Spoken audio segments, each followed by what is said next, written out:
If you're making any of these 3 thin, fine hair mistakes, it's likely the reason that your hair is always flat, lifeless, and looks even thinner than it actually is. Now, if you watched my recent video about common mistakes that are destroying your thin, fine hair, you've already mastered the foundational stuff. You know that blow drying may actually be less damaging than air drying your hair, and you know how to towel dry your hair correctly when you get out of the shower, as well as you're using the correct products to build the foundation for healthy hair with volume. Side note, if you haven't seen that video, I'm gonna go ahead and make sure that that is linked at the end of this video because you're definitely gonna wanna watch that. But here's the problem, and I have heard this a ton from clients with thin, fine hair. Your hair is still falling flat an hour after you style it. So you've done the work, but you're just missing the results. And that's because you're making one of the 3 common styling mistakes that I did not cover in my last video. And these aren't about the product itself, these are about the actual process. So stick with me because I'm gonna show you how to correct all 3 of these mistakes very simply. Very simple, I'm gonna show you how to do it the easy way.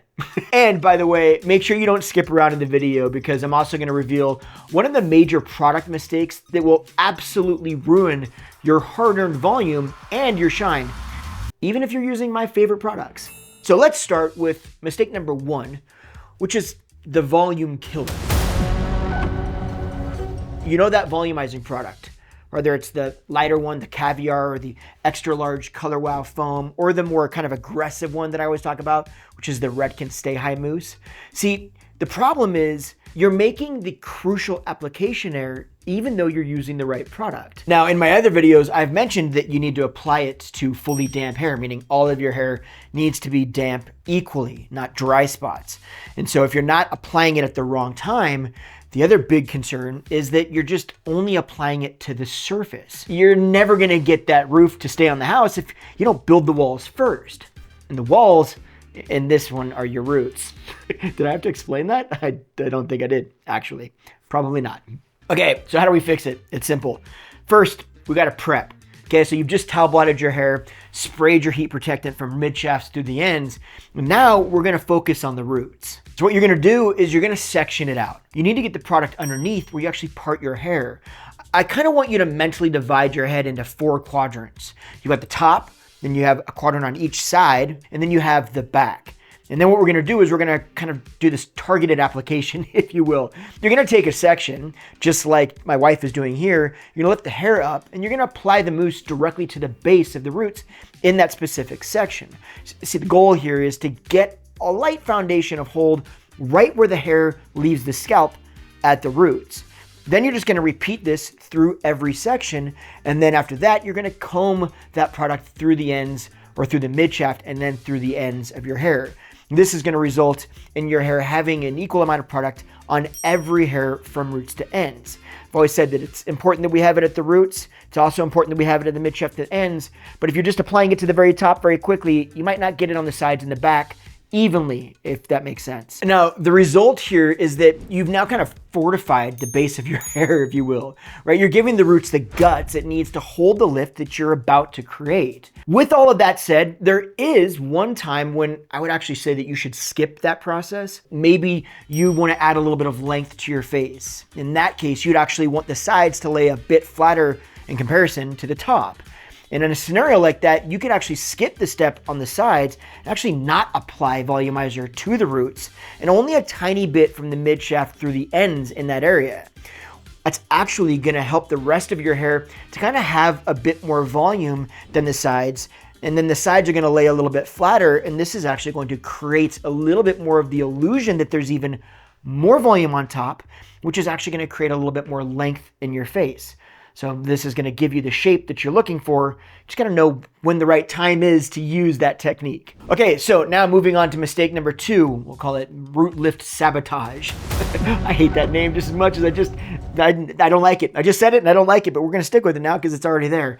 In my previous video, I was clear that we kind of need to keep the blow dryer or the heat source roughly 15 centimeters away from the hair, and that you should absolutely, said it a million times, be directing that airflow down the hair shaft for best smoothness. Now, that's super important, right? But we kind of need to be mindful about how we actually use that technique. See, the mistake that I see most often is people pulling their hair down while they rough dry it.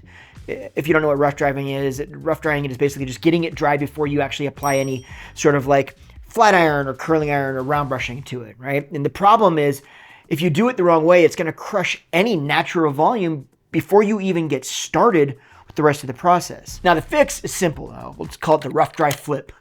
The goal is, we're gonna go for about 80% dryness here, and we're gonna be using our hands, but we're not trying to polish the hair yet. What you're gonna do is, you're gonna lift and agitate it, right? So using a volume brush, I use the volumizer, I love it, or you can use your hands to consistently lift the roots while directing the airflow. At this point, I'd probably be using medium heat, especially if your hair is thin and fine, but the point is that we want to kind of get your hair up off of your scalp, get some of that airflow moving through it. Start by flipping your hair completely upside down, and then blow dry the roots in the opposite direction that they're eventually going to sit. This uses the higher air pressure of your blow dryer to physically force the hair up off the scalp. Side note, if your hairdryer doesn't have enough air pressure to actually do that, then you're gonna need to lift the roots up off the scalp with your hands. You wanna be a little bit mindful or careful about this, because a lot of blow dryers that don't have a lot of air pressure, they replace that air pressure with heat.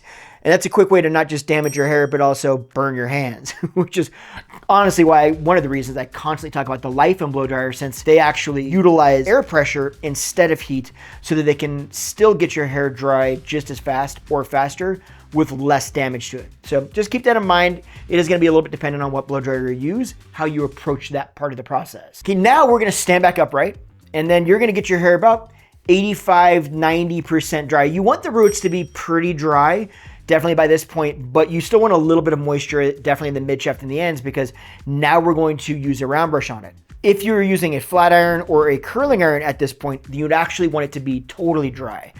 If we're actually going to be using a round brush, then we're going to be using that round brush to kind of finalize the drying process and also get your hair the rest of the way dry. If your hair is wet and you take a flat iron or a curling iron to it, you could actually cause something called bubble hair.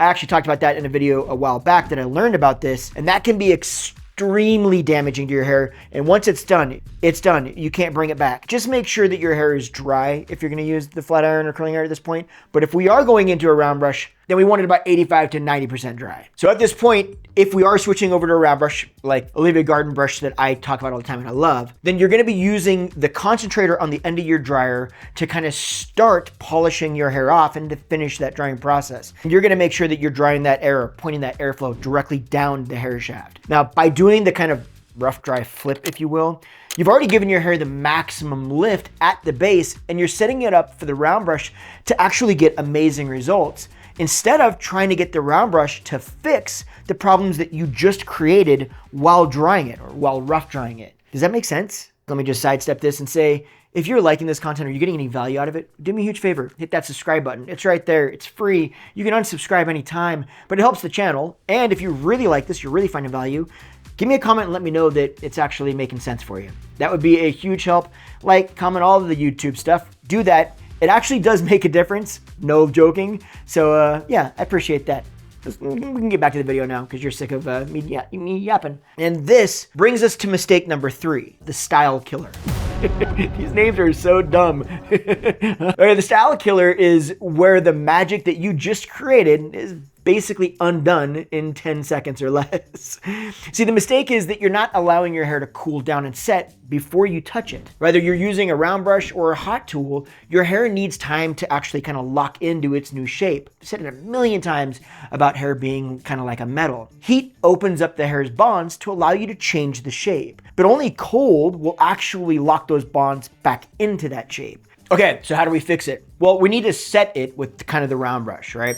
So first of all, when you pull a section of hair straight, you're gonna need like a certain amount of tension. It's almost like the perfect amount of tension. Not all round brushes are made equal at all. And honestly, the amount of tension that they give is one of the main places that they differ. I talk a lot about the Olivia Garden round brushes, and I love them because they kind of give the perfect amount of tension. I'll go ahead and make sure to link them below so that you can find it. But once you've dried that section, you're gonna hold that round brush kind of wrap back up against your head, and then you're gonna cool that down for about 3 to 5 seconds. Now, you can do this just by allowing it to stay in your hair and cool down, but I like to use the cool shot. So that means that while the hair is still wrapped up in the brush, you kind of hit that section with the cool shot from your blow dryer. Now, in some cases, you might actually find that if your hair dryer does have a lot of air pressure, you might feel like it's gonna blow your hair around a little bit too much. Maybe it feels like it's kind of making it frizzy. 2 ways to kind of address that. First of all, you still want to make sure that that airflow from that nozzle from the blow dryer is still pointed down the hair shaft versus up against the hair shaft. That's going to minimize a lot of that frizz. But the second thing you can do if you are too concerned about it is you can actually take a diffuser, which is something that we use a lot of times on curly hair, and that'll actually diffuse that air pressure, but still allow you to get that cold shot. So you pop the diffuser on the end of your dryer, wrap that round brush up into your hair, and use that cold shot from the dryer with the diffuser so that it kind of minimizes some of that air pressure. Now, if you're using a flat iron like the Tymo one that I've talked about numerous times that I absolutely love, or like a curling iron, you could always just wrap this up after you're done. So you smooth it out with the flat iron or the curling iron, and then you wrap it up into like a big loop, and then you pin that at your scalp. You want to be sure that the roots are not being pulled down the way that they're going to naturally lay against the scalp, because then you're kind of minimizing some of that root lift that you just created. So you want those roots to be pointed either up away from the scalp or up away from the way that they're going to actually lay once you take your hair out of this little curled up clip. And then it's going to help those roots to create a little bit more bend or hold some of the bend that you've already created and get a little bit more volume there. Another way that you could go about this is to just use rollers and wrap your hair up and then heat it up with your blow dryer while it's all up in those curlers. And then you could actually cool it down while it's still locked in, then take those rollers out. I said curlers before I meant rollers, you know what I mean. And then you're gonna get a little bit more of the bend that you were trying to achieve in the very beginning. Did that all make sense? I hope so. Now, one of the key things that I wanna point out on this, if you do none of this, is that you just don't wanna touch your hair or run your hands through it or run a brush through it until it's completely cool to the touch. This can be the difference between volume and hair that's just flat constantly. At this point, if you feel like your hair is very thin, I always say finish with a little bit of fibers. Right? Once the style is kind of set and cooled down, you can apply these fibers to help make it look or appear a little bit denser at the scalp. And this, to me, really changes everything about the look. Fibers are a game changer. I will die on that hill. I love them. I'm literally using them right now, actually. Should I say that? I did mention that there was one styling concern using a product that completely destroys any sort of volume. And this is it. Using a heavy shine serum or an oil too close to the roots. I'm all about using waxes or oils to create shine. If your hair is thin and fine, you need shine, but you just don't need the weight that can kind of come with them. You've worked so hard to get those roots to stand up using the volumizer, the rough dry flip, all of the things that we're talking about, but a few drops of a heavy oil near the root, it's just gonna act like an anchor, and then it's gonna pull all of that volume immediately back down. So how do we use it instead so we don't kill all the volume, but we get the shine? It's actually simple. You ensure that you're only applying any sort of shine agent from the mid shaft through the ends. And then we want to be mindful of what agents we're using. Spray shines, for instance. Spray shines a lot of times tend to be very, very kind of like silky smooth almost. They're light. They can actually do a lot for shine, but they're harder to control in terms of where you're applying them. So if you're going to use a spray shine, simply tilt your head off to the side, get your roots up off of the scalp, and then make sure that you're pointing that nozzle down the hair shaft, not at it or up it. That way, you're spraying it away from your roots, minimizing the amount that you get on your roots, and you're just going to kind of dust the very ends to kind of create that. What happens when I've got short hair, like mine, for instance? In that scenario, I actually wouldn't use a spray shine. You would be better suited using a wax, a pomade that's got a little bit of shine, but has also control. That'll give you more texture and movement in your hair and can actually give you some lift. If you were gonna use wax, I would say you find a wax that says matte finish, heavy control, or high control, or maximum control. That means it's not gonna give it a lot of shine at the gate, but it means it's going to give you a lot of control and could potentially give you some more volume. It's not going to be so heavy. I've got one too. I'll make sure that it's linked in the description that I like. Then you find an oil, okay, and I've got one that I like from Way. I'll make sure that's linked as well below. That's very light. And you just take a slight pump of that and you add it to that wax. This way you're controlling the amount of shininess and potential heaviness with the amount of control and volume that you get, versus having a product that you can't control how much shine or problems come with this. So you take a little bit of your wax, you mix it with your hands, and then a tiny bit of oil, work it through, and then work that into your hair and see how that works. And if you feel like it's a little bit too much or it's a little too heavy, then you dial that oil back, or you add a little bit more wax with the same amount of oil to make that consistency a little bit less oily. Did all that make sense? I hope so. Now, if you have not seen the other video that I was referring to in the beginning of this video, it's right here. So go watch that right now, because there's a lot of stuff there that none of this is going to matter if you don't know this. So go there. I'll see you over there. Thanks for hanging out. We'll see you there.